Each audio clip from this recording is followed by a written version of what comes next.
Hello बच्चों, तो आज जो है हम डिस्कस करने वाले हैं periodic table. Okay, periodic table basically ये बहुत इंपॉर्टेंट टॉपिक है इनऑर्गेनिक केमिस्ट्री का। हालांकि नीट में यहाँ से 2 ही क्वेश्चन आता है, on an average 2 questions directly comes in NEET from this chapter, but instead of this chapter is very very important. Why? Because अगर ये चैप्टर तुम्हें समझ में नहीं आता है तो बाकी इनऑर्गेनिक तुम्हें समझ में बहुत मुश्किल से आएगा। ऑन सिंपली कह सकते हैं कि नहीं आएगा तुम्हें समझ में इनऑर्गेनिक।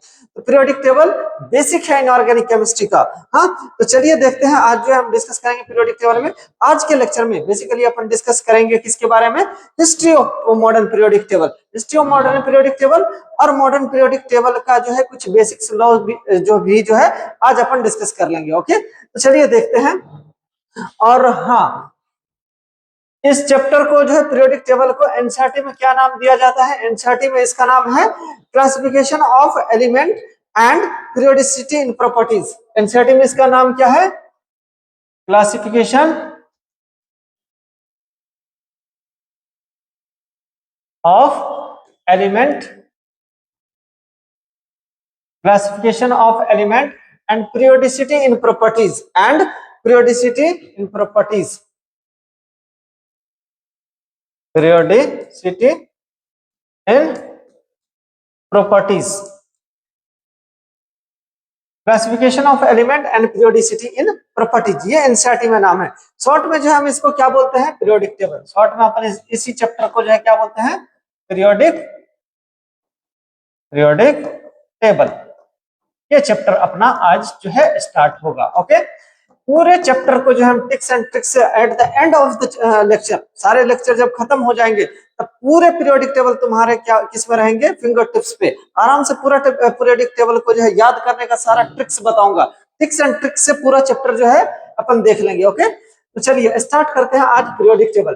तो स्टार्टिंग में क्या होता है? पीरियोडिक टेबल के जो है शुरू में 18th सेंचुरी के around, 18th century around only and only 31st element की डिस्कवरी हुई थी। 31st एलिमेंट जो है अराउंड डिस्कवर हुआ था। ओके, लेकिन लेटर ऑन अभी अपने पास कितना है? 118 एलिमेंट की ऑलमोस्ट डिस्कवरी हो चुकी है। ओके, तो 31 एलिमेंट की जो है 18th सेंचुरी के अराउंड डिस्कवरी हुई थी, और यही जो 1865 के अराउंड कितना हो गया था? 1865 के अराउंड कितना एलिमेंट की डिस्कवरी हो गई थी? 63 एलिमेंट की डिस्कवरी हो चुकी थी। तो इस एलिमेंट को किस किस साइंटिस्ट ने कैसे जो है अरेंज किया उसके बारे में अपन बेसिकली देखते हैं हिस्ट्री में। तो पहला हेडिंग अपना क्या है? History of periodic table. चलिए देखते हैं क्या है history of periodic table. History of periodic table. History of periodic table बोले तो अभी जो हमको पीरियोडिक टेबल दिखता है क्या इसी फॉर्म में पहले भी पीरियोडिक टेबल था? तो आंसर इज नो। तो पहले जो है अलग अलग साइंटिस्ट आकर के अलग अलग जो है अपना जो है राय दिया, अपना जो है थ्योरी दिया, उसके बेसिस पे फाइनली जो अभी हम पढ़ रहे हैं वो मॉडर्न पीरियोडिक टेबल है। तो पहला जो हिस्ट्री ऑफ पीरियोडिक टेबल में पहला साइंटिस्ट जो आता है उसका नाम क्या है? लेवोजियर। क्या नाम है? First scientist was Lavoisier. कुछ नाम याद है इस साइंटिस्ट का? लेवोजियर कौन? हाँ, वही लेवोजियर जिसने law of conservation of mass दिया था। लेवोजियर ने क्या किया? सिंपली जो 31st एलिमेंट अराउंड जो है डिस्कवर हुआ था उस टाइम, उस समय का ही ये साइंटिस्ट है। कौन? लेवोजियर। तो ये इसने सिंपली जो एलिमेंट को क्लासिफाई किया किसमें? मेटल एंड नॉन मेटल में। तो यहाँ पे क्या लिखेंगे? ये क्लासिफाई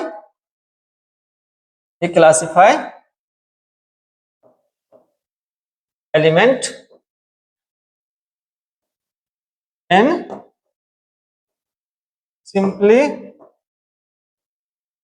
दो ग्रुप में किया। दो ग्रुप में जो है क्या किया? क्लासिफाई किया एलिमेंट को। एक को इसने क्या बोला? Metal. One is metal and other is non metal. एक को क्या बोला? मेटल, और दूसरे को क्या बोला? Non metal. अब मेटल किसको बोला इसने? Element which can lose electron easily. Metal किसको बोला? Element which can lose electron easily. And for example क्या है? कौन कौन इलेक्ट्रॉन आसानी से लूज कर सकता है? फॉर एग्जाम्पल सोडियम एक इलेक्ट्रॉन लूज करके Na+ में कन्वर्ट हो जाता है, प्लस इलेक्ट्रॉन लूज कर देता है। बाद में इसका रीजन पढ़ेंगे कि क्यों सोडियम इलेक्ट्रॉन लूज ही करता है, बाद में अपन समझेंगे। लेकिन अभी इतना हम क्या देखते हैं कि सोडियम एक इलेक्ट्रॉन लूज करता है। इलेक्ट्रॉन लूज करने वाले को इसने क्या बोला, element which can lose electron easily, जो इलेक्ट्रॉन को लूज करता हो उसको क्या बोलेंगे, मेटल। उसी तरह अगर हम मान के चलते हैं मैग्नीशियम, मैग्नीशियम जो है 2 इलेक्ट्रॉन लूज करता है और Mg+2 इलेक्ट्रॉन में कन्वर्ट हो जाता है। ओके, इसी तरह कैल्शियम जो है कैल्शियम+2 इलेक्ट्रॉन में कन्वर्ट हो जाता है। तो ये सब के सब क्या कर रहा है, इलेक्ट्रॉन को लूज कर रहा है। एंड इलेक्ट्रॉन को जो एलिमेंट लूज करेगा उसको इसने किस कैटेगरी में रखा, मेटल के कैटेगरी में, किसने, लेवोसियर ने। ओके, अब नॉन मेटल का कंडीशन देखते हैं। नॉन मेटल क्या है, नॉन मेटल का अगर हम देखेंगे किसको बोलते हैं non metal, element which can gain electron easily, जो इलेक्ट्रॉन को आसानी से गेन कर लेता हो, ले लेता हो, उसी को क्या बोलेंगे, नॉन मेटल। तो यहाँ पे इसने क्या बोला, नॉन मेटल को, element which can accept electron easily is known as non metal. इसको ही क्या बोला, नॉन मेटल। चलिए अब एग्जांपल देखते हैं नॉन मेटल का, कौन कौन सा है नॉन मेटल का एग्जांपल। तो नॉन मेटल का एग्जांपल क्या है, फ्लोरीन एक इलेक्ट्रॉन गेन करेगा तो ये किस में कन्वर्ट हो जाएगा, F- में। Fluorine after gaining 1 electron converted into F-। ये फ्लोरीन इलेक्ट्रॉन गेन ही करता, क्यों करता है, लूज क्यों नहीं करता है, आगे पढ़ेंगे, इसका पूरा रीजन डिटेल में पढ़ेंगे आगे। अभी बस इतना याद रखो कि फ्लोरीन एक इलेक्ट्रॉन गेन करता है, इलेक्ट्रॉन गेन करता है, इसलिए इसको किसकी कैटेगरी में रखा है, इसने, नॉन मेटल। सिमिलरली क्लोरीन एक इलेक्ट्रॉन गेन करके किस में कन्वर्ट हो जाता है, Cl- में। ऑक्सीजन 2 इलेक्ट्रॉन गेन करके किस में कन्वर्ट हो जाता है, O-2 में, इसको ऑक्साइड बोलते हैं। ओके, तो these are example of non metal, these are example of metal. Metal किसको बोलते हैं, जो इलेक्ट्रॉन लूज करता हो। नॉन मेटल किसको बोलेंगे, जो इलेक्ट्रॉन गेन करता हो। इलेक्ट्रॉन गेन करने वाला नॉन मेटल, इलेक्ट्रॉन लूज करने वाला क्या कहलाएगा, मेटल। ओके, इतना समझ में आया, ये किसने क्लासिफाई किया, लेवोसियर ने। अब इसकी डिमेरिट क्या थी, तो चलिए देखते हैं। डिमेरिट या फिर कह सकते हैं लिमिटेशन या ड्रॉबैक, सब एक ही बात है। हाँ, डिमेरिट या फिर लिमिटेशन या फिर ड्रॉबैक। ड्रॉबैक मतलब इनकी कमियां क्या थी, क्यों इसको जो है हटा दिया गया। हाँ, तो फर्स्ट एक ही ड्रॉबैक, इसका मेन इंपॉर्टेंट ड्रॉबैक क्या था, डिस्कवरी ऑफ मेटालाइट। क्या था, डिस्कवरी ऑफ मेटालाइट। मेटालाइट क्या होता है, what is Metalite, which can gain or lose electron both, element which can easily gain or lose electron, जो मेटल और नॉन मेटल दोनों की प्रॉपर्टी शो करता हो, तो उसको इसको किधर रखना था, मेटल में या नॉन मेटल, इसके बारे में उसने नहीं बताया था। हाँ, तो डिस्कवरी ऑफ मेटालाइट, मेटालाइट की जैसे डिस्कवरी हुई, इसकी थ्योरी क्या हो गई, फेल हो गई। ओके, तो मेटालाइट होता क्या है, पहले लिख लेते हैं, मेटालाइट। मेटालाइट क्या होता है, which show property of metal and non-metal both equal है, which can gain or lose electron both, दोनों सेम ही बात है। ओके, हम क्या लिख सकते हैं, element which gain or lose electron is known as metalite। उसको क्या बोलेंगे, मेटालाइट। जो इलेक्ट्रॉन गेन और लूज दोनों करता हो उसको क्या बोलेंगे, मेटालाइट। ओके, ना अब देखते हैं मेटालाइट होता कौन कौन है। तो चलिए आप लोगों को एक कहानी पता होगी रामायण की। रामायण में कौन था, एक तरफ राम की सेना थी, एक तरफ रावण की सेना थी। तो उसके जैसे फॉर एग्जांपल तुम दोनों आपस में कंपटीशन कर रहे हैं, तो कुछ बच्चों को हमने जो क्या किया, 2 की टीम बनाई, एक टीम को इधर कर दिया, कुछ बच्चों को इधर कर दिया, कुछ बच्चों को इधर कर दिया। सिमिलरली जब राम और रावण की लड़ाई हो रही थी, उसमें जो बड़े बड़े देवता थे उसने क्या किया, कुछ सेना राम को दिया, कुछ सेना रावण को दिया।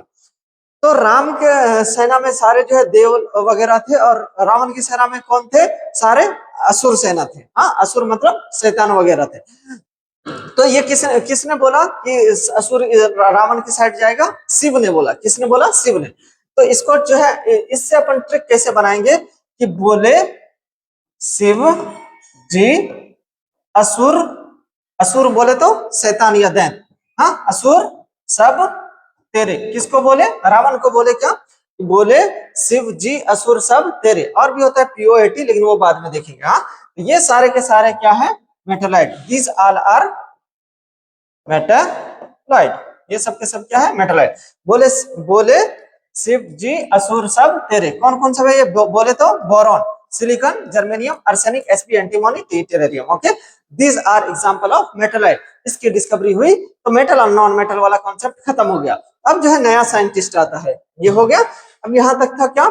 लेबोजियर। अब न्यू साइंटिस्ट को हम देखते हैं, कौन सा है नया scientist? New scientist is Frost.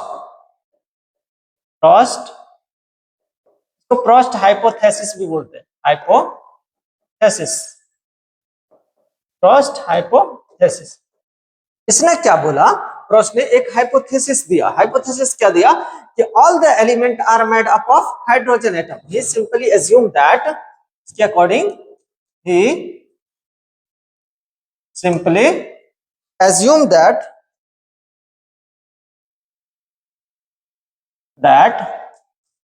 all elements are made up of hydrogen atom. सारे एलिमेंट किससे मिलकर के बना है? हाइड्रोजन एटम से। सारे एटम हाइड्रोजन से अगर मिलकर के बना है तो अकॉर्डिंग टू इट क्या होगा? एटॉमिक मास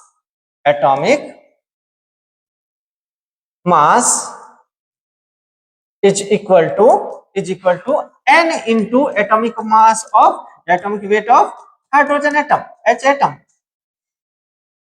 अगर मान के चलो कोई जो है एलिमेंट हाइड्रोजन से मिलकर के बना है, इसने सिंपली यही एज्यूम किया क्या सारे एलिमेंट हाइड्रोजन से मिलकर के बना है। फॉर एग्जांपल अगर किसका एटॉमिक वेट कितना है? 10 है। एटॉमिक वेट अगर किसी का 10 है या 11 है या 15 है या 50 है या 100 है, जितना भी है, तो उतना हाइड्रोजन से मिलकर के कौन बना होगा? वो एलिमेंट। फॉर एग्जांपल अगर हम सोडियम की बात करते हैं, सोडियम एटॉमिक वेट इसका कितना होता है? सोडियम का 23। Atomic weight of sodium is 23, atomic number 11 होता है। तो इसने क्या किया कि n नंबर ऑफ हाइड्रोजन मिलकर के, हाइड्रोजन का एटॉमिक वेट कितना होता है? 1। तो इसमें कितना हाइड्रोजन मिलकर के बना होगा? n इंटू 1 इक्वल टू 23, मतलब 23 हाइड्रोजन मिलकर के कौन बना होगा? सोडियम बना होगा। सिंपली मैग्नीशियम किससे बना होगा? मैग्नीशियम का एटॉमिक नंबर कितना होता है? 24। तो कितना हाइड्रोजन मिलकर के जो है मैग्नीशियम बना होगा? 24 हाइड्रोजन मिलकर के क्या बना होगा? मैग्नीशियम। हाँ, मैग्नीशियम। ओके, सिमिलरली हीलियम जो है, हीलियम का एटॉमिक वेट कितना होता है? हीलियम का एटॉमिक वेट 4। कितने हाइड्रोजन से मिलकर के बना होगा? 4 हाइड्रोजन से मिलकर के बना होगा कौन? हीलियम। ओके, नियॉन का एटॉमिक वेट कितना होता है? 20। तो कितने हाइड्रोजन से ये मिलकर के बना होगा? 20 हाइड्रोजन से मिलकर के कौन बना होगा? नियॉन। ओके, समझ में आया? अब जो है इसकी क्या डिमेरिट थी, चलिए देखते हैं। इसके अकॉर्डिंग टू ये था n इंटू एटॉमिक वेट। यहाँ पे n की वैल्यू क्या है? n equal to 1, 2, 3, 4 dot dot dot. मतलब ये n की वैल्यू क्या होगी? n equal to natural number. क्या होगा? Natural number. n natural number ही होगा। ओके, ये कभी फ्रैक्शन में या पॉइंट्स के फॉर्म में। फॉर एग्जांपल तुम लोगों में कितने स्टूडेंट हो? स्टूडेंट मान के चलो 10 होगा, 20 होगा, 50 या 100 या 200 होगा। 5.5 स्टूडेंट तो नहीं होगा ना, या हाफ स्टूडेंट तो नहीं होगा, आधे स्टूडेंट तो नहीं होगा, एक कंप्लीट स्टूडेंट होगा ना। सिंपली उसी तरह हाइड्रोजन या तो 1 होगा या 2 होगा या 3 होगा या 4 होगा, इतना मिल करके। जैसे एक क्लास जो है 10 या 20 या 50 या 100 या 200 500 स्टूडेंट मिलकर के बना होता है। सिमिलरली एक एलिमेंट या तो 10 हाइड्रोजन या 20 हाइड्रोजन 50 हाइड्रोजन से मिलकर के बना होगा। ये तो नहीं है कि 50.5 हाइड्रोजन से मिलकर के। मोल में जो है हाफ फ्रैक्शन चलता है, क्योंकि मोल बहुत बड़ी क्वांटिटी होता है, वो फ्रैक्शन भी जो है फिर से होल नंबर में कन्वर्ट हो जाता है। बट यहाँ पे अगर एटम की बात करते तो ये कभी फ्रैक्शन में पॉसिबल नहीं है। तो एन की वैल्यू ऑलवेज किस में आना चाहिए? According to it natural number में। लेकिन क्या हुआ? एटॉमिक वेट ऑफ इसका ड्रॉबैक क्या था? ड्रॉबैक, या फिर क्या कह सकते हैं? लिमिटेशन। ओके, या फिर क्या कह सकते हैं? डिमेरिट। ओके, डिमेरिट क्या था? तो फर्स्ट डिमेरिट क्या था? First demerit is atomic weight of some element are in fraction. कुछ एलिमेंट का एटॉमिक वेट किस में आ गया, फ्रैक्शन में आ गया। अगर फ्रैक्शन में आ गया मतलब ये हाइड्रोजन से तो मिलकर के नहीं बना है। For example is chlorine. Chlorine का एटॉमिक वेट कितना होता है 35.5। या तो 35 हाइड्रोजन से मिलकर के बना होगा या 36 हाइड्रोजन से मिलकर के बना होगा। ये 35.5 35.5 एलिमेंट से तो नहीं, हाइड्रोजन से मिलकर के तो नहीं बना होगा। उसी तरह अगर हम बोरॉन का देखते हैं, बोरॉन का एटॉमिक वेट कितना होता है 10.8। तो ये या तो 10 हाइड्रोजन से मिलकर के बना होगा या फिर 11 हाइड्रोजन से। 10.8 हाइड्रोजन से मिलकर के थोड़ी बना होगा। तो ये इसकी क्या थी, डिमेरिट, इसकी हाइपोथेसिस, इसलिए इसको हटा दिया गया। नेक्स्ट जो इंपॉर्टेंट, यहां से अपना जो है इंपॉर्टेंट थोड़ी टॉपिक स्टार्ट हो जाती है जहां से क्वेश्चन आता है। Next heading is Dobereiner tried. क्या है, डोबेरिनर ट्राइड। क्या होता है Dobereiner tried? He simply classify element, he simply classify a group of 3 element, उसी को इसने क्या बोला, ट्राइड। तो डोबेरिनर कब आया था ये 1817 में, 1817 में। और इसने क्या बोला, he simply classify a simply classify group of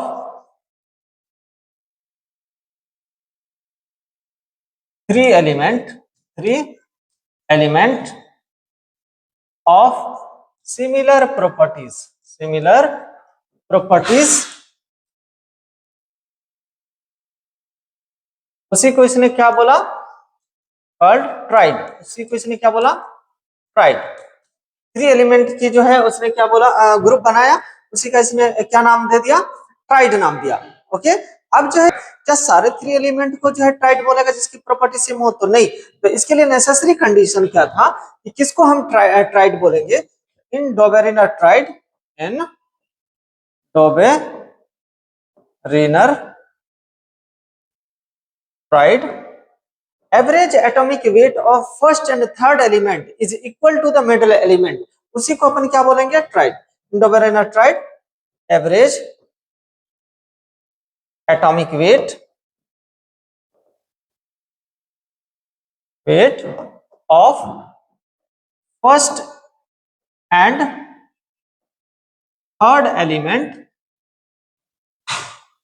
third element is equal to or nearly equal to middle element।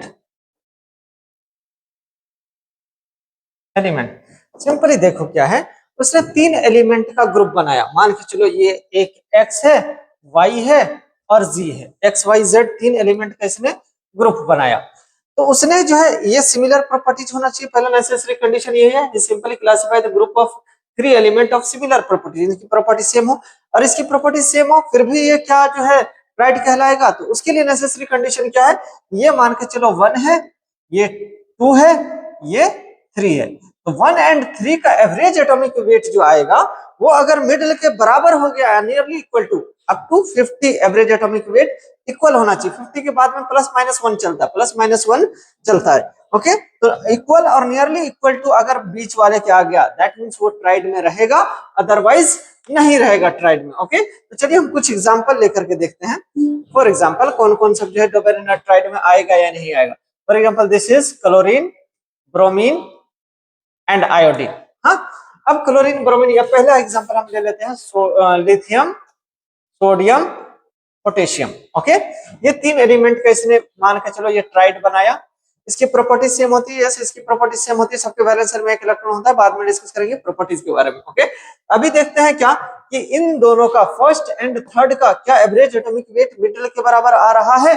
अगर आएगा तो ट्राइड है, नहीं आएगा तो नहीं है। तो चलिए इसका एटॉमिक वेट अपने को पता है, लिथियम का कितना होता है एटॉमिक वेट 7 एंड पोटेशियम का कितना होता है, पोटेशियम का 39 और इसका सोडियम का कितना होता है 23। अगर फर्स्ट एंड थर्ड एलिमेंट का एवरेज एटॉमिक वेट अगर बराबर आ गया किसके, मिडिल के बराबर, दैट मींस इट ट्राइड है, अदरवाइज नहीं है। तो चलिए हम जो है फर्स्ट एंड थर्ड का एवरेज एटॉमिक वेट निकालते हैं।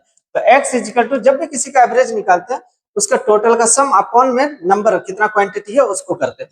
तो यहाँ पे क्या है 7, एवरेज निकालेंगे तो 7 प्लस इसका कितना है 39 एंड दो क्वांटिटी इसलिए डिवाइडेड बाय क्या करेंगे 2, अगर 4 रहता तो डिवाइडेड बाय 4, इस तरह से करते हो। ओके, तो यहाँ पे कितना आ जाएगा सिंपली एवरेज निकालने का सारे का सम डिवाइडेड बाय, फॉर एग्जांपल तुम्हारा अगर नंबर निकालना है 5 सब्जेक्ट का नंबर निकालना है तो पांचों सब्जेक्ट का नंबर ऐड करके डिवाइडेड बाय 5 करेंगे, एवरेज आ जाएगा। या फिर 2 सब्जेक्ट में मान के चलो फिजिक्स केमिस्ट्री बायो इन तीनों का एवरेज निकालना है तो फिजिक्स में कितना नंबर आया, बायोलॉजी में कितना आया, केमिस्ट्री में कितना आया, तीनों को ऐड करके डिवाइडेड बाय 3 कर देंगे, सिंपली एवरेज आ जाएगा। या सिर्फ फिजिक्स केमिस्ट्री का निकालना है तो फिजिक्स का मार्क्स प्लस केमिस्ट्री का मार्क्स दोनों को ऐड करके डिवाइडेड बाय 2 कर देंगे। तो यहाँ पे इन दोनों का एवरेज निकालना है फर्स्ट एंड 3 का, तो फर्स्ट का जो है एटॉमिक मास प्लस थर्ड का एटॉमिक मास डिवाइडेड बाय 2 कितना आ जाएगा 46 डिवाइडेड बाय 2 कितना आ जाएगा 23, कितना आ जाएगा 23। क्या ये 23 मिडल के बराबर है? यस है, इसलिए ये किस में आएगा ट्राइड में आएगा। ओके, चलिए नेक्स्ट देखते हैं, अगर ये करता है तो क्या तुम हमें बता सकते हो क्लोरीन, ब्रोमीन और आयोडीन ये करेगा या नहीं करेगा। ओके, मैं एटॉमिक वेट बता देता हूं, क्लोरीन का कितना होता है 35.5। हाँ, और एक बार और एवरेज एटॉमिक वेट अगर 50 से ज्यादा आ रहा है, 50 से ज्यादा आ रहा है तो प्लस माइनस 1 चलता है, 50 से कम आ रहा है तो प्लस माइनस 1 नहीं ले सकते, एग्जैक्ट इक्वल होना चाहिए, 50 के बाद में प्लस माइनस 1 चलेगा। और ब्रोमीन का कितना होता है 80 और आयोडीन का कितना होता है 127। निकालो इसका जो है ये डोबेरेनर ट्राइड को फॉलो करेगा या फिर नहीं करेगा, करो। इन दोनों का अगर एवरेज एटॉमिक वेट निकालोगे कैसे आएगा एवरेज एटॉमिक वेट, तो x निकालोगे कितना आ जाएगा 35.5 plus 127 divided by 2, nearly about कितना आ जाता है 81.2 के आसपास, ऑलमोस्ट जो है प्लस माइनस 1 के फॉर्म में है। तो ये क्या करेगा, ये भी डोबेरेनर ट्राइड को फॉलो करेगा, ये भी डोबेरेनर ट्राइड को फॉलो करेगा। ओके, चलो एक और एग्जांपल देते हैं, calcium, strontium, barium, calcium, strontium and barium. क्या इसका ये ट्राइड को फॉलो करेगा या नहीं करेगा, क्या निकाल सकते हैं। कैल्शियम का एटॉमिक वेट कितना होता है 40 एंड स्ट्रोंशियम का कितना होता है 87.6 एंड बेरियम का कितना होता है 137। क्या तुम निकाल सकते हैं यहाँ से average atomic weight of first and third, निकालो देखो कितना आ रहा है एवरेज एटॉमिक वेट। अगर यहाँ से निकालेंगे x की वैल्यू कितनी आ जाएगी 40 प्लस 137 डिवाइडेड बाय 2, इसकी वैल्यू कितनी आ रही है 88.5, 88.5। ये नियरली अबाउट प्लस माइनस 1 के फॉर्म में जो है मिडिल एलिमेंट के बराबर है, यस है, दैट मींस ये भी ट्राइड को फॉलो करेगा। ओके, तो इस तरह से अपन निकालते हैं, अगर मिडिल का एटॉमिक वेट इन दोनों के फर्स्ट एंड थर्ड के एवरेज के बराबर आ रहा है दैट मींस वो डोबेरेनर ट्राइड को फॉलो करेगा, अदरवाइज नहीं करेगा। ओके, तो चलिए अब जो है कुछ एग्जांपल मैं तुम्हें दे देता हूं, वो तुम जो है पीरियोडिक टेबल से एटॉमिक नंबर ढूंढ करके और निकाल करके देखना क्या कि ये ट्राइड को फॉलो कर रहा है या नहीं कर रहा है। कुछ एलिमेंट है जो और भी डोबेरेनर ट्राइड को फॉलो करता है, नेक्स्ट क्लास में मैं बताऊंगा उसको निकाल करके। अभी जो है होमवर्क है तुम लोगों के लिए, पीरियोडिक टेबल से जो है ये ढूंढ करके एटॉमिक वेट और निकालना है। पहला homework is potassium, rubidium, caesium, इसका एटॉमिक वेट कहां से ढूंढना है पीरियोडिक टेबल से, और उसके बाद मुझे बताना है क्या इसका जो एवरेज एटॉमिक वेट मिडिल के बराबर आ रहा है यानी फर्स्ट और थर्ड का। उसके बाद जो है second is phosphorus, arsenic, Sb, इसका जो है ये डोबेरेनर ट्राइड को फॉलो कर रहा है या नहीं। And third one is Se and Te। Okay, इन तीनों का जो है होमवर्क करके लाना है कि this will follow the Dobereiner triad और नॉट। अब देखते हैं डोबेरेनर ट्राइड यहां तक था, अब इसका ड्रॉबैक देखते हैं, क्या देखते हैं ड्रॉबैक या लिमिटेशन। ड्रॉबैक या फिर क्या कह सकते हैं लिमिटेशन या फिर डिमेरिट ऑफ, इसका डिमेरिट देखेंगे, क्या पढ़ रहे हैं हम डोबेरेनर ट्राइड, डोबेरेनर ट्राइड। ओके, तो चलो अब जो है इसका डिमेरिट क्या था, इसके समय तक जितनी एलिमेंट की डिस्कवरी क्या था हुआ था उन सबको ये जो है क्लासिफाई नहीं कर पाया किसमें ट्राइड के फॉर्म में। हाँ, तो all non element were not classified as triad, all non element were not classified as tried। सारे नॉन एलिमेंट ट्राइड के फॉर्म में क्लासिफाई नहीं कर पाया। ओके, एंड सेकंड क्या था इसका demerit, not applicable for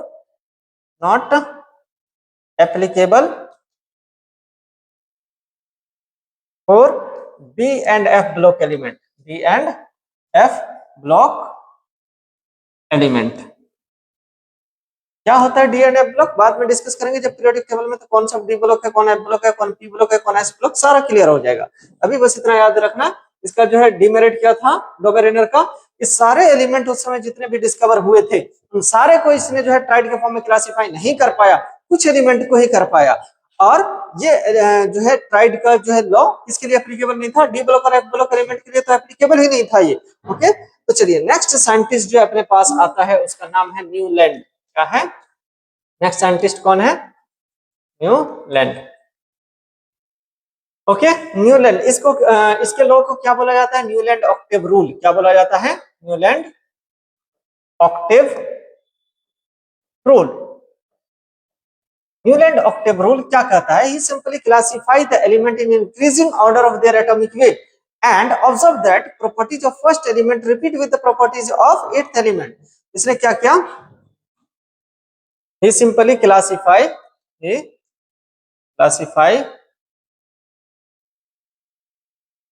element in increasing order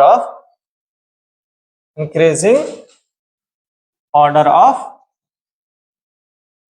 atomic weight and observe that properties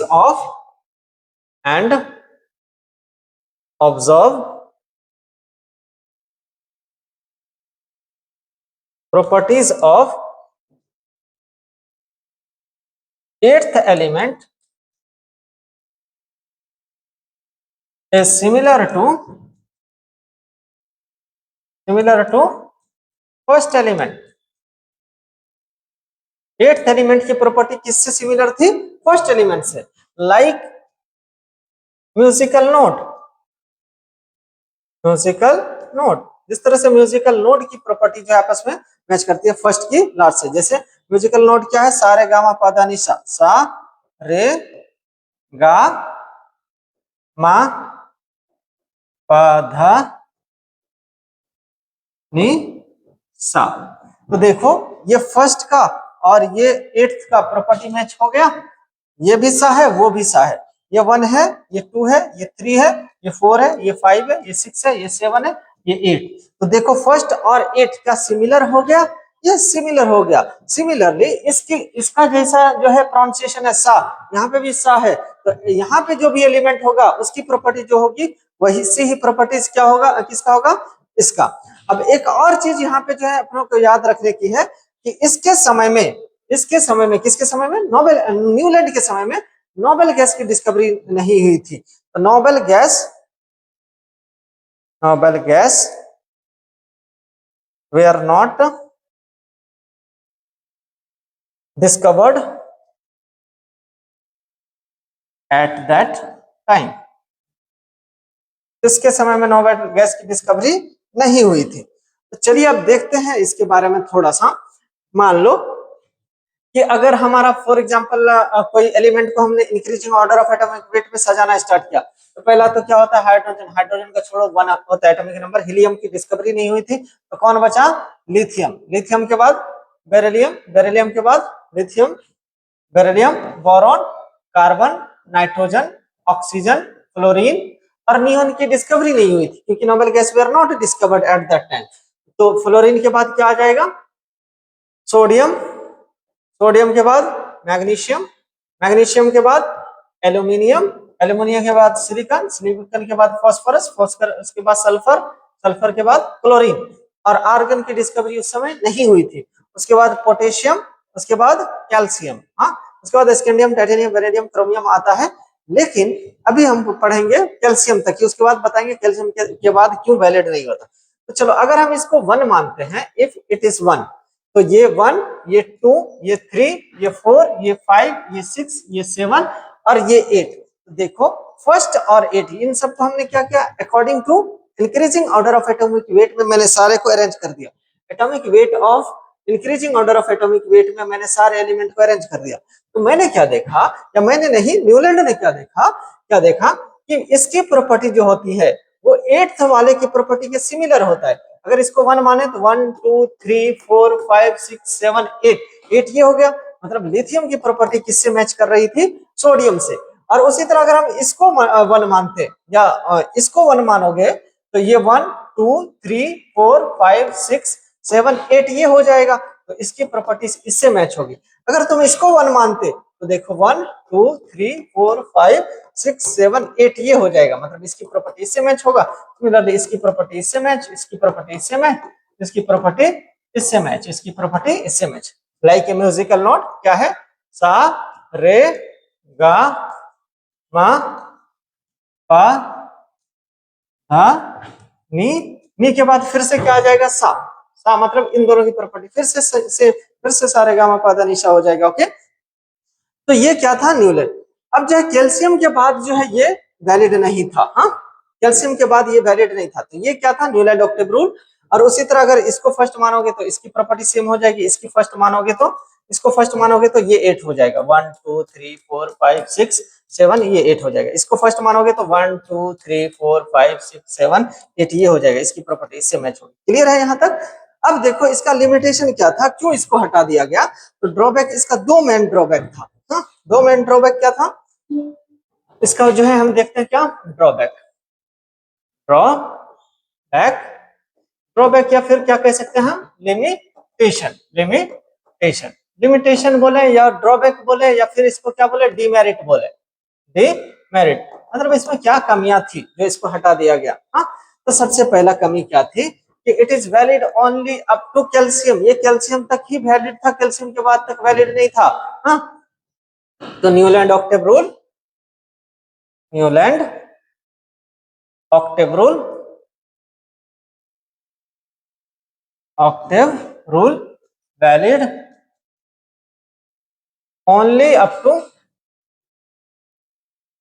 calcium. Calcium तक ही वैलिड था। क्यों कैल्शियम के बाद वैलिड नहीं था, क्योंकि after calcium property of first element not matched with the 8th element, property of first element matched with 18th element due to the presence of extra 10 d block element। या लिख सकते हैं यहाँ पे after calcium 10 extra d block element present due to this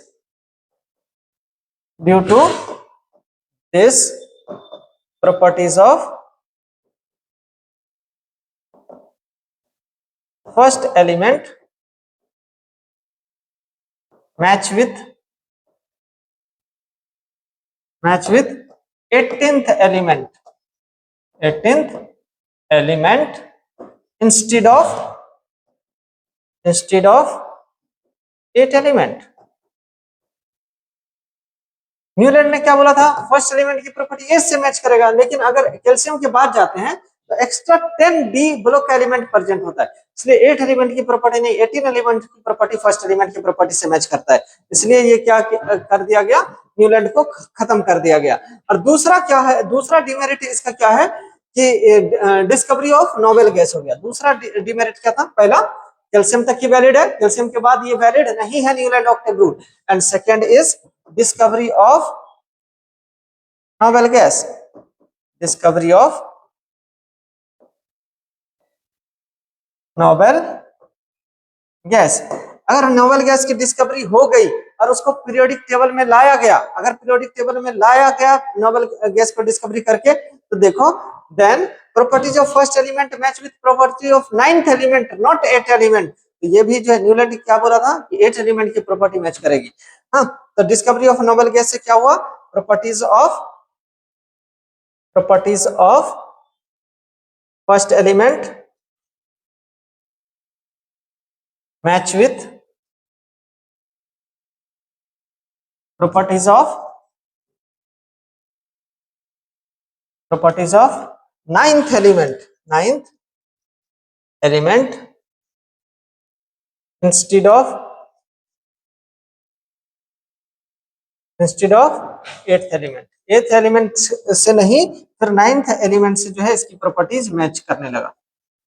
कैसे देखते हैं, अभी हमने देखा था ये कि फर्स्ट एलिमेंट की प्रॉपर्टी। अब अगर मान के चलो नोबेल गैस की डिस्कवरी हो गया है, तो फ्लोरीन के बाद यहाँ पे क्या आएगा, नियोन, क्लोरीन के बाद क्या आएगा, आर्गन। तो देखो लिथियम और सोडियम की प्रॉपर्टी तो सेम होती है, लेकिन अब देखो अगर इसको 1 मानेंगे, 1 2 3 4 5 6 7 8, अब जो है क्या हो जाएगा, नियोन। अब नाइन्थ एलिमेंट की प्रॉपर्टीज, सोडियम क्या हो गया 9th नंबर पे, तो फर्स्ट एलिमेंट की प्रॉपर्टी 9th एलिमेंट की प्रॉपर्टी से मैच करेगा, ना कि किससे, 8th एलिमेंट की प्रॉपर्टी से। ओके, ये दो डिमेरिट था किसका, न्यूलैंड का। First is valid only up to calcium, calcium के बाद ये वैलिड नहीं होता है। Second is discovery of noble gas, अगर नोबेल गैस डिस्कवर हो गया मतलब फर्स्ट एलिमेंट की प्रॉपर्टी 8 से नहीं मैच करेगा, किससे करेगा, 9 से करेगा। ओके, अभी हमने पढ़ा क्या, Newland octave rule. Newland octave rule में हमने ये सारा का सारा जो है हमने डिस्कस कर लिया। एक और चीज अगर न्यूलैंड ऑक्टेव रूल के बारे में मैं बताऊं तुम्हें, तो ये कब जो है हुआ था, न्यूलैंड ऑक्टेव रूल कब दिया था इसने, 1865 में। और एक और चीज इसकी डिमेरिट क्या थी कि न्यूलैंड ने क्या बताया था कि इसके समय में, न्यूलैंड के समय में कितने एलिमेंट की डिस्कवरी हो चुकी थी, इसके समय में 63 element were discovered, 63 element were discovered. और इसने एक भविष्यवाणी की थी कि अब फर्दर कोई एलिमेंट की डिस्कवरी नहीं होगी, लेकिन अभी कितना एलिमेंट, 118, 118 एलिमेंट है, मतलब इसकी भविष्यवाणी भी क्या हो गई, फेल हो गई। इसके समय में 63 एलिमेंट की डिस्कवरी हुई थी, और इसने कुछ भविष्यवाणी की थी कि अब एलिमेंट की डिस्कवरी नहीं होगी, जितनी होनी थी हो चुकी, लेकिन ये फेल हो गया। तो चलिए अब नेक्स्ट जो है साइंटिस्ट आता है अपना, क्या नेक्स्ट साइंटिस्ट कौन सा है, लॉदर मेयर। हाँ देखते हैं हेडिंग क्या है, साइंटिस्ट का नाम क्या है, लॉदर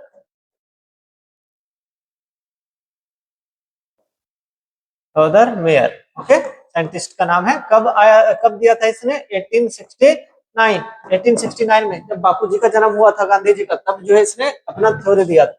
ओके, 1869 में इसने क्या बोला, लॉदर मेयर ने एक कर्व बनाया, और इसका कर्व, इसका जो है स्टडी को क्या बोला जाता है, Lothar mayor curve.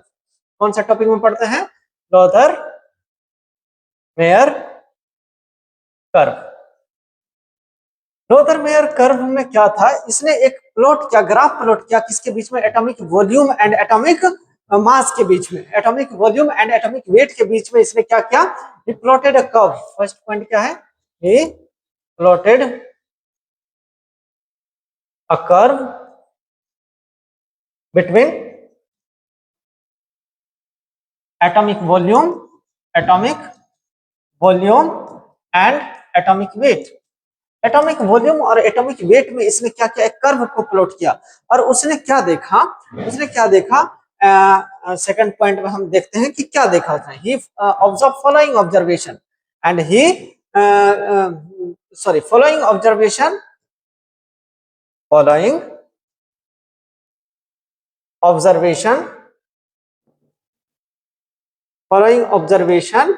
can be made from the curve. Observation can be made from the curve. क्या क्या ऑब्जर्वेशन इसने कर्व से जो है लिया, तो पहला ऑब्जर्वेशन इसने क्या था, क्या देखा कर्व के अंदर, कि मोस्ट इलेक्ट्रोपॉजिटिव एलिमेंट कौन होता है, मोस्ट इलेक्ट्रोपॉजिटिव एलिमेंट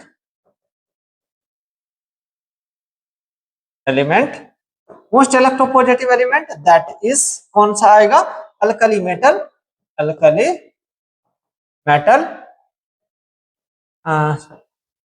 मेटल कौन कौन सा होता है, lithium, sodium, potassium, rubidium, caesium and francium. हाँ, फ्रांसियम की हालांकि उस समय डिस्कवरी नहीं हुई थी।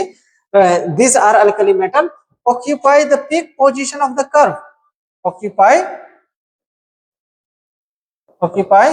the peak position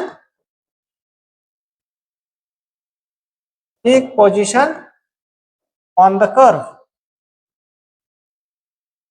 ये कहां पे ऑक्यूपाई कर रहा था, पीक पोजीशन पे, कौन, alkali metal. Okay, second point अगर हम यहाँ पे देखेंगे, तो सेकंड ऑब्जर्वेशन इसने क्या देखा कि less electropositive element, less electropositive element, electropositive element, less electropositive element, that is alkaline earth metal, alkaline earth metal, alkaline earth metal कौन कौन सा होता है, like beryllium, magnesium, calcium, strontium, barium, radium, occupy the descending position of the curve, occupy the descending position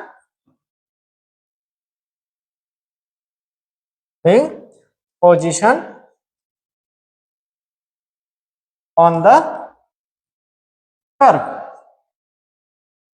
हाँ, ये कहाँ पे जो है लाई करता था, alkaline earth metal descending position of the curve, और अल्कली मेटल कहाँ पे लाई करता था, peak position of the curve, peak position पे ये एंड डिसेंडिंग पोजीशन पे ये। ओके, नाउ अब जो है थर्ड ऑब्जर्वेशन इसने क्या देखा, थर्ड ऑब्जर्वेशन में मेटलाइट एंड ट्रांजिशन मेटल जो है कहाँ पे लाई करता था, bottom part of the curve. हाँ, तो थर्ड ऑब्जर्वेशन इसने क्या देखा, मेटलाइट एंड मेटलाइट में कौन कौन सा आता है, अभी मैंने कुछ देर पहले बोला था, बोले शिव जी असुर सब तेरे। हाँ, ये सब और भी आता है, पीओ एटी, ये सब भी आता है। And transition element, and transition element occupy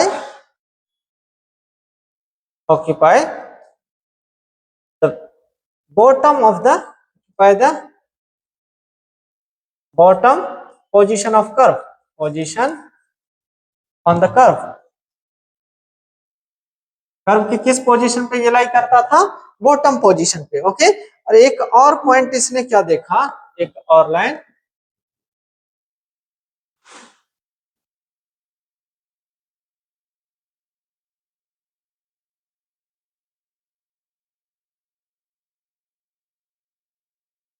एक और लाइन इसने, एक और ऑब्जर्वेशन इसने क्या देखा, फोर्थ ऑब्जर्वेशन, ए बी तो ये सी मान लो, इसको क्या मान लो, डी मान लो। फोर्थ पोजीशन में इसने क्या देखा कि most electronegative element, most electronegative most electronegative element that is कौन सा होता है, halogen.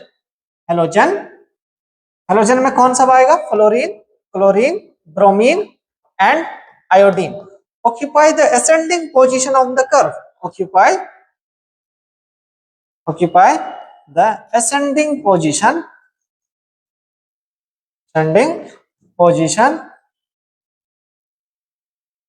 on the curve, curve की किस पोजीशन पे ये लाई कर रहा था, असेंडिंग पोजीशन पे। ओके, तो चलिए इसको हम जो है ग्राफ पे प्लॉट करके पहले देखते हैं। ये जो है इसने ग्राफ प्लॉट किया किसके किसके बीच में, atomic volume and atomic weight के बीच में। तो इसको ये सब ऑब्जर्वेशन, ये 4 ऑब्जर्वेशन मिला। पहला देखो ये किसके किसके बीच में इसने ग्राफ प्लॉट किया, atomic volume and atomic weight के बीच में। हाँ, atomic volume and atomic weight के बीच में। तो इसको कैसा जो है ग्राफ मिला, देखो इस टाइप का कुछ ग्राफ मिला,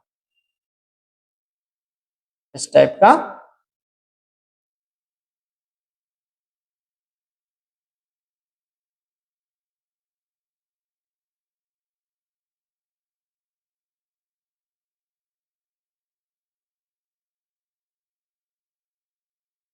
इस टाइप का उसको जो है कुछ ग्राफ मिला। तो इसमें देखो ग्राफ में जो है, अभी जो मैंने 4 ऑब्जर्वेशन बताया था, पहला क्या कि सबसे पहला क्या था, most electropositive element that is alkali metal occupy the peak position of the curve. सारे पीक पे कौन प्रेजेंट होंगे, अल्कली मेटल।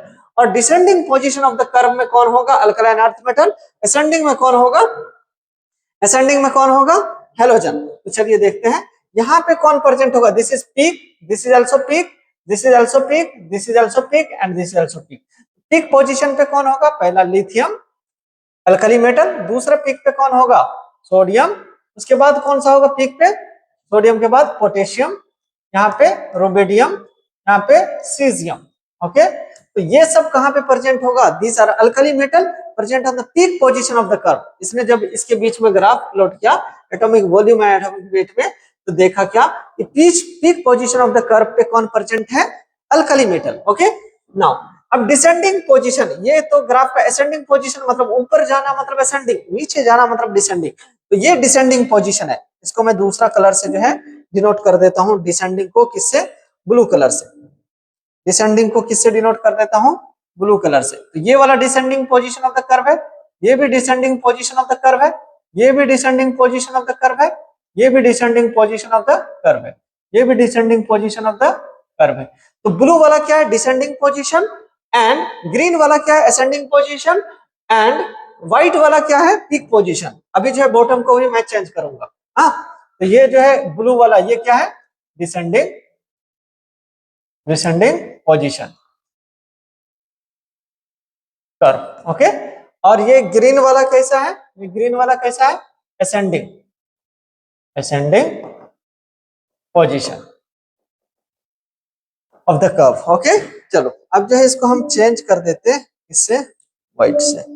ओके, और पीक पोजीशन क्या है? ये वाला जो पीक पोजीशन, ये किसको व्हाइट कलर किसको इंडिकेट करता है? Peak position. पीक पोजीशन में ये प्रेजेंट है। नाउ तो डिसेंडिंग पोजीशन में कौन सा प्रेजेंट है अपना? डिसेंडिंग पोजीशन में बेरिलियम और मैग्नीशियम और कैल्शियम, स्टोनशियम, बेरियम, ये कहां पे प्रेजेंट है? Descending position of the curve. Okay, और ascending position of the curve में कौन प्रेजेंट है? Halogen. Ascending position of the curve में कौन प्रेजेंट है? क्लोरीन,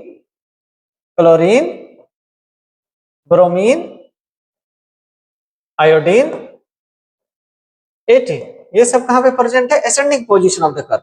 अब जो है बॉटम पोजीशन में कौन प्रेजेंट है? इसको रेड से अपन डिनोट कर देते हैं बॉटम पोजीशन को, ये रेड से डिनोट कर देते हैं किसको? बॉटम पोजीशन को।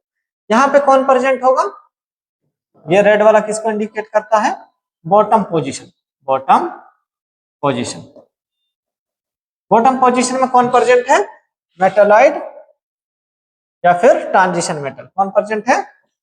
Metalloid and transition element. इसने ये जो है ऑब्जर्व किया यहां से। ओके, तो यहां से अपन जो है क्या क्या ऑब्जर्वेशन लिखे उसको ग्राफ में। यहाँ पे क्वेश्चन कैसे आता है?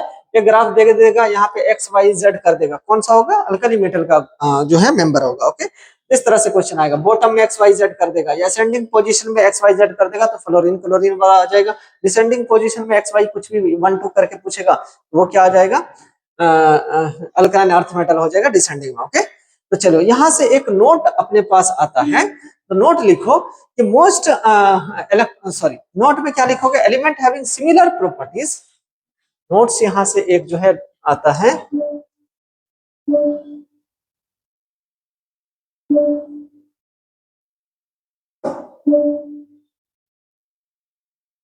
और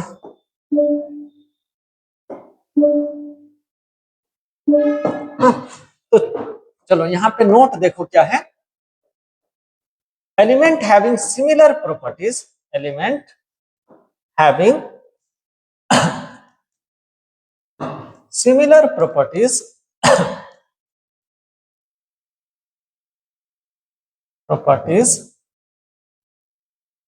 occupy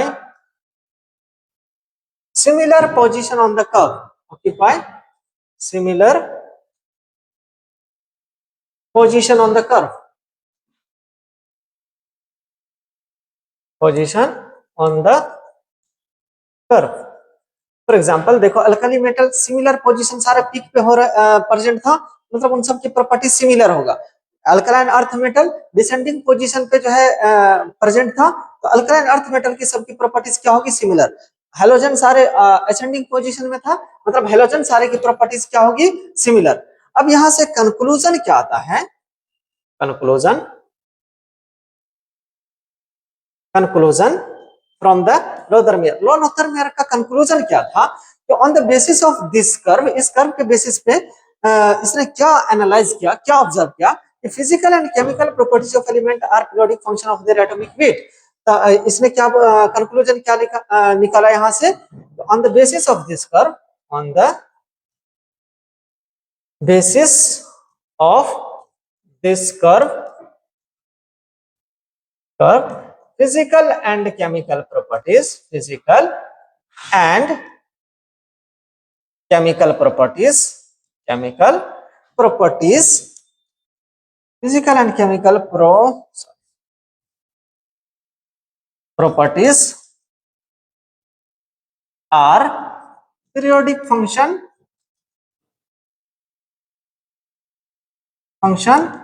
of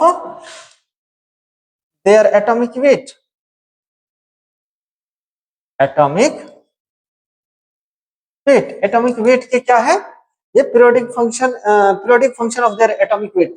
यहाँ से पीरियोडिक फंक्शन क्या होता है, अब एक वर्ड आ गया ना, periodic function. What is periodic function? Periodic function क्या होता है, अगर किसी भी एलिमेंट को, element are arranged in increasing order of their atomic weight, then element having similar properties repeated after regular interval. When element are arranged in increasing order of their atomic weight, order of their atomic weight,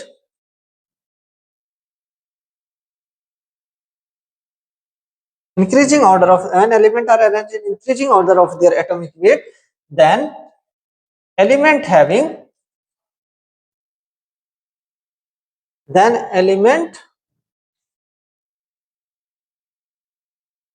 similar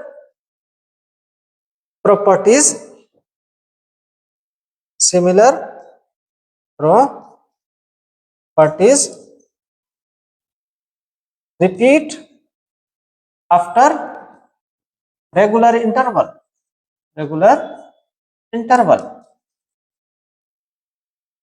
एक interval के बाद वो repeat हो जाएगी उसकी property. उसी को क्या बोलते हैं, अगर increasing order of atomic weight में अगर किसी को अरेंज कर रहे हैं तो कुछ अगर सिमिलर प्रॉपर्टीज वाला है तो वो क्या होगा, रिपीट होगा आफ्टर रेगुलर इंटरवल, उसी को क्या बोलते हैं, पीरियोडिक फंक्शन। ओके, यहाँ तक था लोथरमेयर। अब देखते हैं अपन किसके बारे में, Mendeleev periodic table, father of periodic table के बारे में। ओके, मेंडलीव पीरियोडिक टेबल,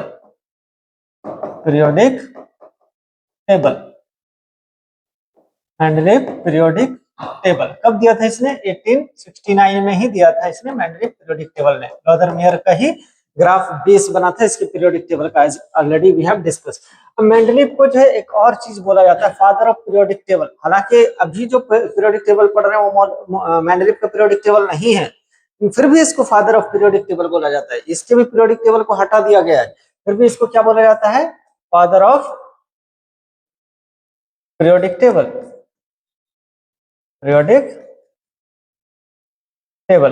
अब इसका मेंडलीव पीरियोडिक टेबल का लॉ क्या है, मेंडलीव पीरियोडिक लॉ किसको कहते हैं, देखते हैं। Mendeleev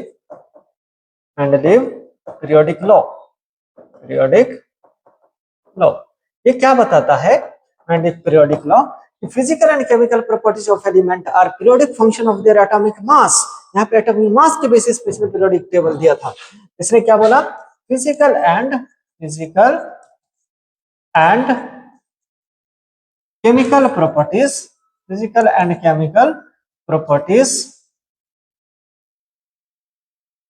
of element, physical and chemical properties of element are periodic function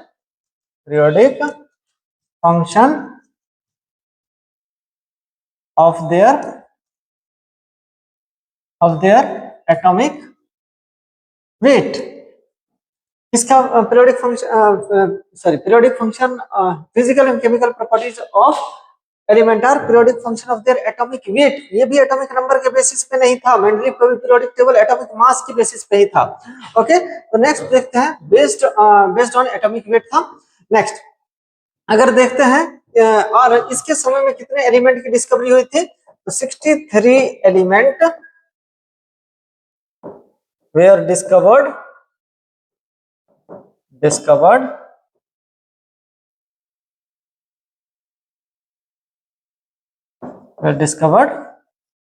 eight that time. इस समय कितना एलिमेंट की डिस्कवरी हुई थी, 63 एलिमेंट की डिस्कवरी हो गई थी। ओके, और इसको ये जो है फर्स्ट साइंटिस्ट था, Mendeleev was the first scientist. चलिए हम देखते हैं characteristic of Mendeleev periodic table क्या है। तो नया हेडिंग डालते हैं अपन, characteristic of Mendeleev periodic table. Okay, characteristic of Mendeleev periodic table. Mendeleev periodic table, अगर मेंडलीव पीरियोडिक टेबल का अपन कैरेक्टरिस्टिक देखते हैं, गुण देखते हैं, कैरेक्टरिस्टिक मतलब इसकी प्रॉपर्टीज अगर देखते हैं, तो फर्स्ट क्या है मेंडलीव पीरियोडिक टेबल की characteristic, based on atomic weight, किसके के ऊपर बेस्ड था, based on atomic weight. Second क्या था, 63 एलिमेंट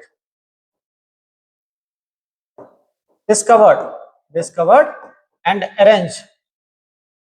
अभी तक जितना भी पीरियोडिक टेबल आया उसमें जितना भी क्लासिफिकेशन आया उसमें कहीं पे भी सारे एलिमेंट को जो है क्लासिफाई नहीं कर पाए, और मेंडलीव ने सारे एलिमेंट को जो फर्स्ट टाइम जितना डिस्कवर था 63 सबको जो है क्या कर दिया, क्लासिफाई कर दिया। हाँ, और थर्ड में क्या देखते हैं हम इसको, इसमें first scientist who classify the element in systematic manner, पहला ये साइंटिस्ट था जो सिस्टमेटिक मैनर में जो है क्या क्या एलिमेंट को क्लासिफाई किया। First scientist who classify element in systematic manner,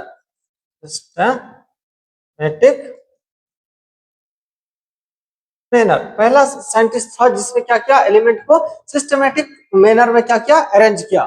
systematic manner that is कैसे किया, या सिस्टमेटिक मैनर को हम बोल सकते हैं first time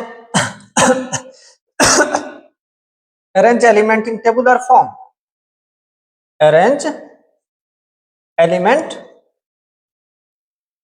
in tabular form, अभी जिस फॉर्म में है उसी टेबुलर फॉर्म में फर्स्ट टाइम इसी ने जो है अरेंज किया था। हाँ, अब इस टेबुलर फॉर्म में क्या था, दो चीज था। हाँ, दो चीज था इस टेबुलर फॉर्म में, one is horizontal row, horizontal rows and vertical column.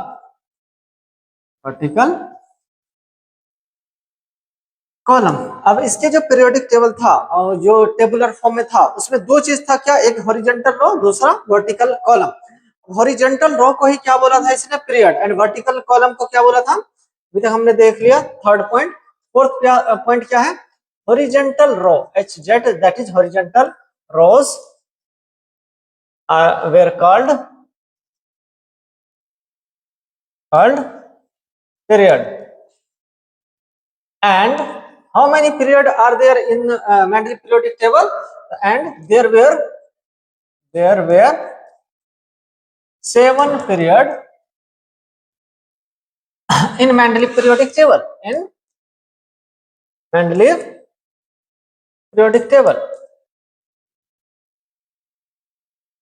Mendeleev periodic table में कितना पीरियड था, 7 पीरियड था।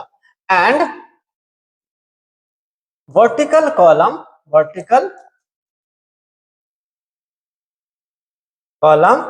Are were called group. Vertical column को इसने क्या बोला, group. And there were 8 group in Mendeleev periodic table. In Mendeleev periodic table, कितने group थे मेंडली पीरियोडिक टेबल में? 8 ग्रुप थे। ओके, अब इसमें जो है 6th पॉइंट अगर देखेंगे तो 1 से लेकर के 6, 1 से लेकर के 7th ग्रुप तक वो डिवाइडेड था 2 सब ग्रुप में। हाँ, तो इसमें क्या लिखेंगे next point? each group up to 7th, total 8 group था, तो 7 तक each ग्रुप क्या था? सब डिवाइडेड इनटू 2 सब ग्रुप, डिवाइडेड इनटू 2 सब ग्रुप, 2 सब ग्रुप। जैसे एक ये ग्रुप है, मान के चलो वर्टिकल कॉलम को इसने क्या बोला? ग्रुप, और हॉरिजॉन्टल रो को, ये वर्टिकल कॉलम है, दिस इज कॉल्ड ग्रुप, और ये हॉरिजॉन्टल रोज है, इसको क्या बोला इसने? पीरियड। इसको इसने क्या बोला? पीरियड। तो इसके में कितना ग्रुप था? 7। मान के चलो ये 1 है, ये 2 है, ये 3 है, 4 है, 5th है, और यहाँ पे 6 है, 7th है, 6, 7 और ये 8 है, 8 ग्रुप टोटल है। तो इसमें हर जो है ग्रुप को इसने सब डिवाइडेड कर दिया किसमें? 2 सब ग्रुप में। इसमें ए और बी 2 सब ग्रुप में इसने क्या कर दिया? हर ग्रुप को डिवाइड कर दिया। ओके, 2 सब ग्रुप में। अब इसमें 2 सब ग्रुप था क्या? Group A and group B. तो ग्रुप ए में क्या प्रेजेंट होता था? 2 सब ग्रुप है, तो इसमें सब ग्रुप कौन कौन सब है? सब ग्रुप, 2 सब ग्रुप है, ग्रुप सब group A and subgroup B. तो सब ग्रुप ए में क्या प्रेजेंट होता है? Representative element. कौन सा प्रेजेंट होता है? रिप्रेजेंटेटिव एलिमेंट और नॉर्मल एलिमेंट। तो सब ग्रुप ए में कौन प्रेजेंट है? नॉर्मल और representative element, representative element. Okay, representative element, representative element. And subgroup B में कौन प्रेजेंट है? Transition element. कौन प्रेजेंट होता है? Transition element. ओके, इस ग्रुप इज सब डिवाइडेड इनटू 2 सब ग्रुप, दैट इज सब group A and subgroup B. सब ग्रुप ए में नॉर्मल और रिप्रेजेंटेटिव एलिमेंट होता है, सब ग्रुप बी में ट्रांजिशन एलिमेंट। ये कहां से कौन से ग्रुप तक के लिए है? 1 टू ग्रुप 1 टू 7 तक के लिए ये। ओके, एंड ग्रुप 8 में क्या है? 8th group, total 8th group है, तो 8th ग्रुप का क्या कंडीशन है कि 8 ग्रुप में जो है टोटल 3 सब ग्रुप 3 रोज प्रेजेंट है। तो क्या लिख सकते हैं? Group 8 consist of 3 3 rows. Group 8, group 8 group 8 contain 3 rows of transition element, transition element। तो सारे के सारे ग्रुप 8 में क्या है? ट्रांजिशन एलिमेंट ही है, ट्रांजिशन एलिमेंट के अलावा कुछ और नहीं है। ओके, अब नेक्स्ट अगर देखेंगे तो element belonging to same group exhibit similar properties. Next जो पॉइंट देखेंगे, element belonging to same group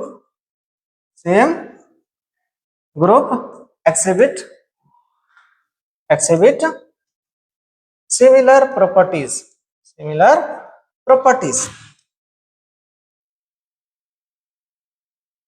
okay, same group में जो होगा उसका प्रॉपर्टीज क्या होगा? सिमिलर होगा। तो ये था क्या? Characteristic of Mendeley periodic table. अब देखते हैं इसमें का क्या मेरिट था जिसके वजह से इसको फादर बना दिया गया, और क्या डिमेरिट था इसमें। ओके, तो चलिए देखते हैं। पहले देखते हैं merit of Mendeley periodic table. हाँ,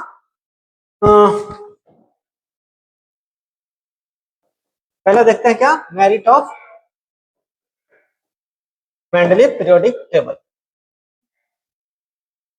Mendeley periodic table,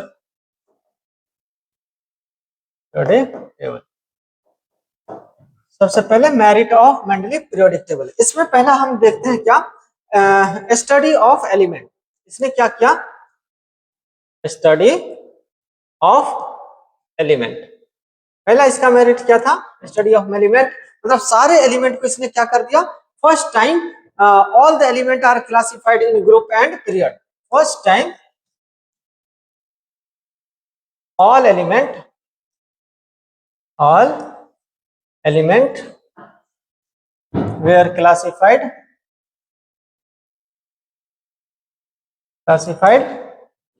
according to similar properties, according to similar properties। जितने एलिमेंट उस समय डिस्कवर हुआ था सारे को इसने क्लासिफाई कर दिया सिमिलर प्रॉपर्टीज के अकॉर्डिंग। इसके पहले जो साइंटिस्ट था वो सारे एलिमेंट को नहीं कर पाता था, जो भी लॉ देता था वो कुछ के लिए वैलिड था, सबके लिए नहीं था। ओके, एंड सेकंड जो इसको जो है, ये फर्स्ट पॉइंट था। सेकंड पॉइंट जो इसको फादर बना दिया वो क्या था? Prediction of new element, prediction of new elements. Okay, new elements की इसने क्या की थी? प्रिडिक्शन, भविष्यवाणी की थी कि न्यू एलिमेंट डिस्कवर हुआ था होगा। ओके, और उसके बारे में इसने प्रॉपर्टीज भी बता दिया था कि इसका प्रॉपर्टीज कैसा होगा, उसके लिए पीरियोडिक टेबल में इसने कुछ जगह छोड़ रखा था। ओके, तो प्रिडिक्शन ऑफ न्यू एलिमेंट, और उसके लिए क्या किया था इसने? Prediction of new element and their properties.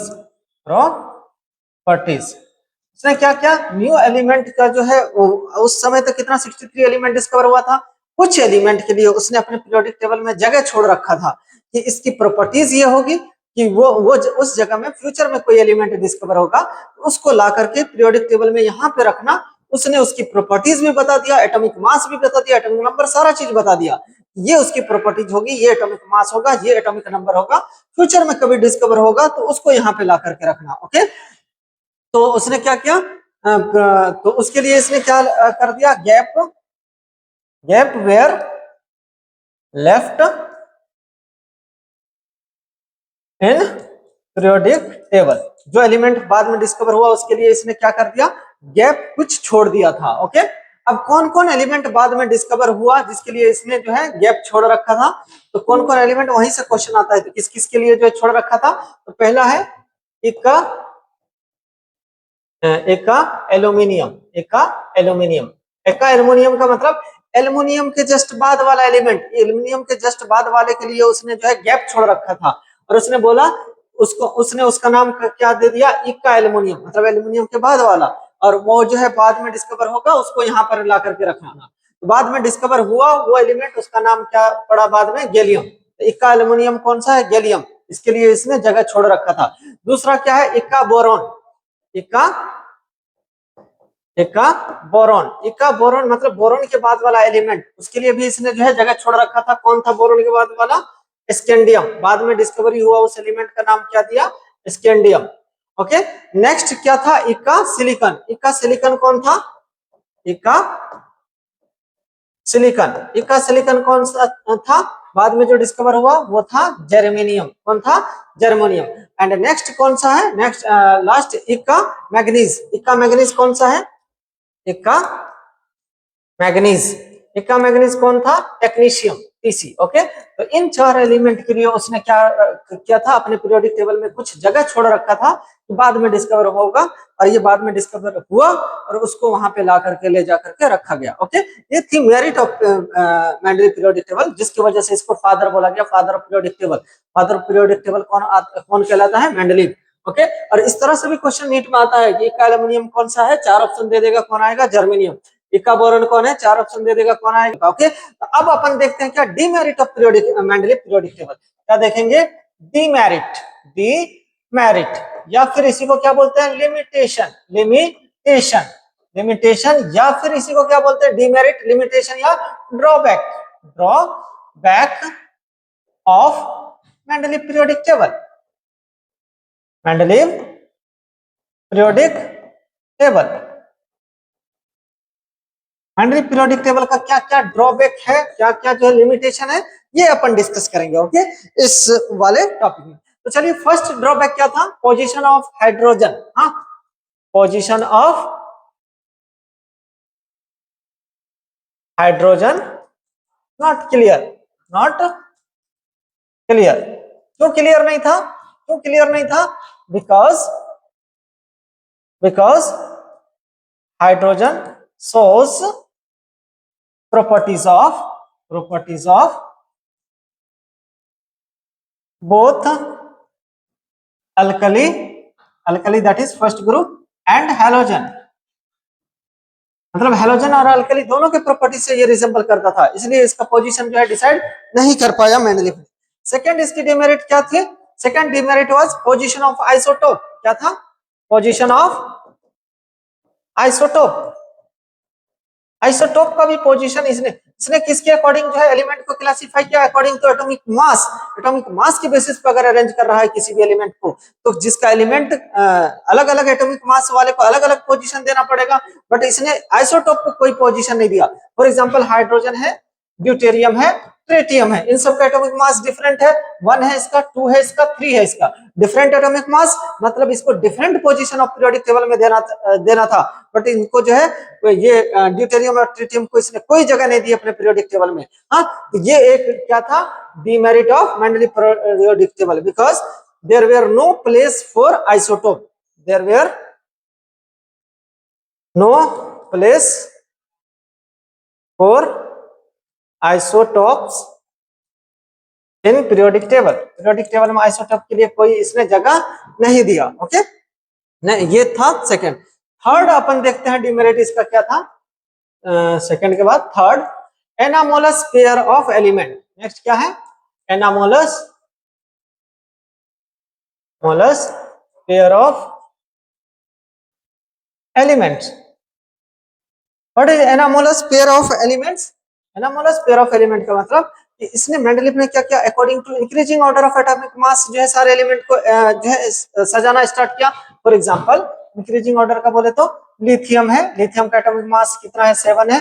Lithium का बाद बेरिलियम अराउंड कितना है? 9 के आसपास एटॉमिक मास है इसका। बेरिलियम के बाद बोरॉन, बोरॉन का कितना है? 10.8, दैट इज 11 के आसपास है। बोरॉन के बाद कार्बन कितना है? 12 है। मतलब कम एटॉमिक मास को पहले रखा, उसके बाद उससे जो ज्यादा है उसके बाद, इसलिए मतलब क्या, ज्यादा एटॉमिक मास वाले को बाद में रखा। लेकिन एनामोलस पेयर क्या बोलता है कि कुछ एलिमेंट जिसका एटॉमिक मास ज्यादा था फिर भी उसको क्या किया? पहले रखा, उसको एनामोलस पेयर बोलते हैं। तो ऐसा कितने एनामोलस पेयर था मेंडलीफ पीरियोडिक टेबल में? 4 पेयर था। उस चारों से क्वेश्चन आता है कि which one does not obey the Mendeleev periodic law, that is increasing order of atomic mass के बेसिस पे उसको नहीं रखा गया था। तो कौन कौन सब है? पहला है आमिर खान। कौन है? आमिर खान। आमिर खान बोले तो आर्गन एंड पोटेशियम। आर्गन का एटॉमिक वेट कितना होता है? 39.9। कितना होता है? 39.9। बट पोटेशियम का कितना होता है? 39.1। इसका एटॉमिक वेट कम है, इसको पहले रखना था, लेकिन इसका एटॉमिक वेट ज्यादा, इसको बाद में रखना था। एटॉमिक मास ज्यादा होने के बावजूद भी इसको पहले रखा गया। फर्स्ट एनामोलस पेयर ये है। सेकंड एनामोलस पेयर कौन है? तेरी इच्छा। कौन है? तेरी इच्छा, टी एंड आई। टी का एटॉमिक मास कितना होता है? 127.5। एंड आयोडीन का कितना होता है? 127। इसका एटॉमिक मास कम, तो पहले रखना था, लेकिन इसको जो है टेलेरियम का एटॉमिक मास ज्यादा, मतलब टी का ज्यादा, तो इसको बाद में रखना था, लेकिन टी को पहले रखा, आयोडीन को बाद में। ओके, नेक्स्ट कौन सा है? CO and NI. CO and NI, copper sorry cobalt and nickel. Cobalt का एटॉमिक वेट कितना होता है? 58.9। एंड निकल का कितना होता है? 58.6। इसका एटॉमिक वेट कम, तो पहले रखना था, और इसका ज्यादा तो बाद में रखना था, लेकिन कोबाल्ट को पहले रखा, निकल को बाद में। ओके, नेक्स्ट कौन सा था? PH and PA. पीएच का कितना होता है? 232 एंड पीए का 231। एटॉमिक वेट कम है तो पहले रखना था, इसका ज्यादा है बाद में रखना था, बट ऐसा नहीं रखा इसने। तो total 4 pair of anomalous pair है। कौन? Aamir Khan, that is argon and potassium. तेरी इच्छा, टेरेरियम एंड आयोडीन। एंड क्यू नहीं, cobalt and nickel. PH and PA, ठंडा पानी। ओके, आमिर खान, तेरी इच्छा, क्यों नहीं, ठंडा पानी। ये चार के चार क्या थे? Anomalous pair of Mendeleev periodic table. Okay, this is third demerit of Mendeleev periodic table. And fourth demerit देखते हैं। फोर्थ डिमेरिट क्या है? Like element were placed in similar group, sorry, like element were placed in different group. तो fourth group क्या था? Like elements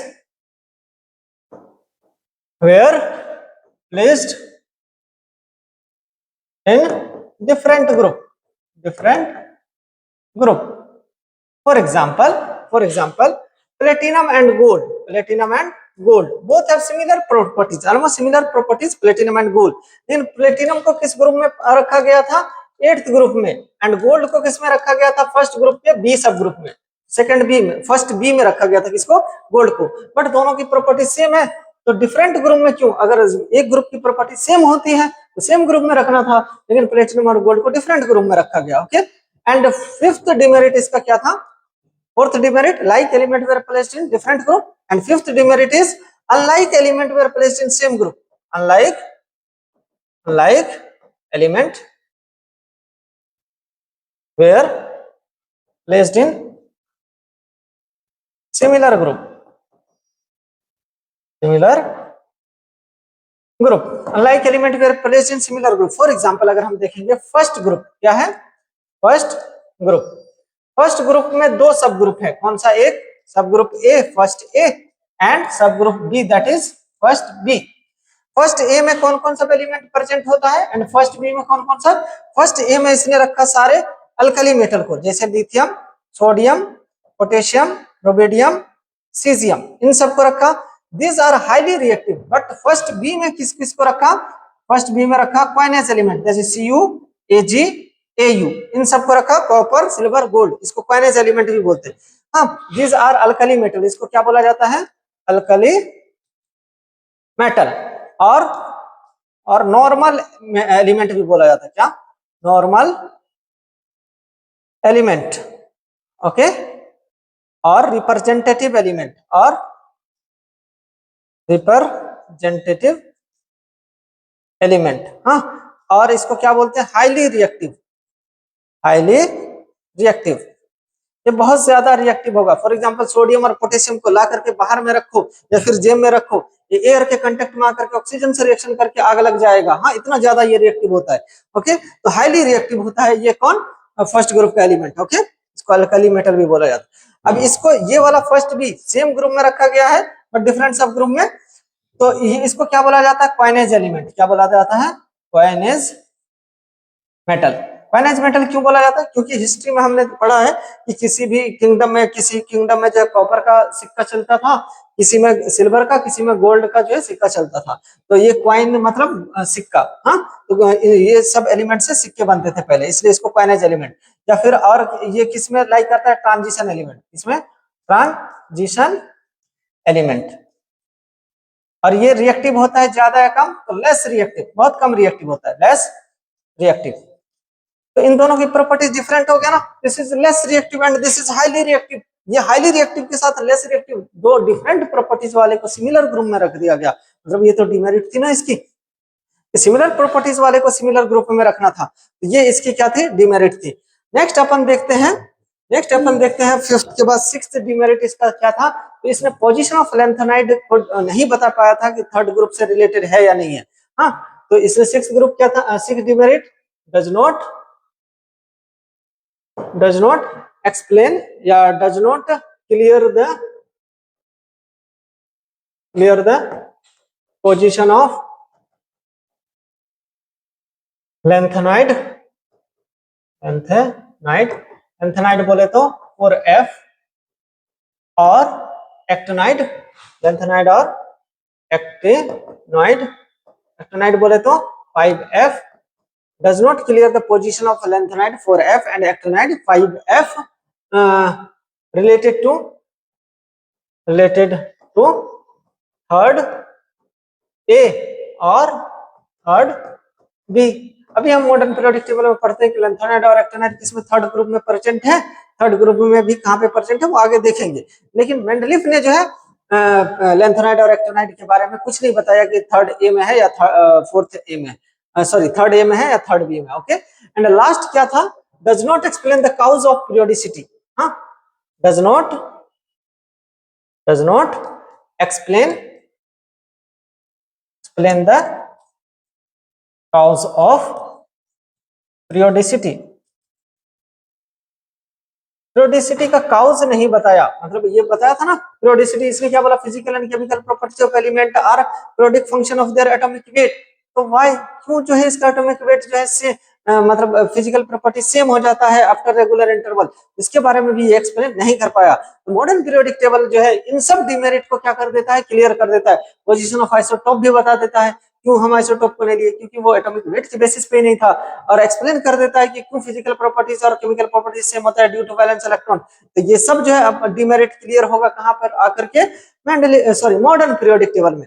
तो यहाँ तक था अपना मेंडलीव पीरियोडिक टेबल। मेंडलीव को फादर ऑफ पीरियोडिक टेबल भी बोला जाता है, क्यों? क्योंकि इसने काफी काम किया सिस्टमेटिक क्रम में। पहले जो है किसने अरेंज किया एलिमेंट को? मेंडलीव ने ही। इसके पहले सिस्टमेटिक वे में कोई नहीं कर पाया। ओके, तो this are all about Mendeleev periodic table. अभी तक जो थी हमने क्या डिस्कस किया? History of periodic table. यहाँ तक हमारी हिस्ट्री खत्म हो गई। अब जो पढ़ेंगे प्रेजेंट पढ़ेंगे, पास्ट खत्म हो गया, प्रेजेंट पढ़ेंगे।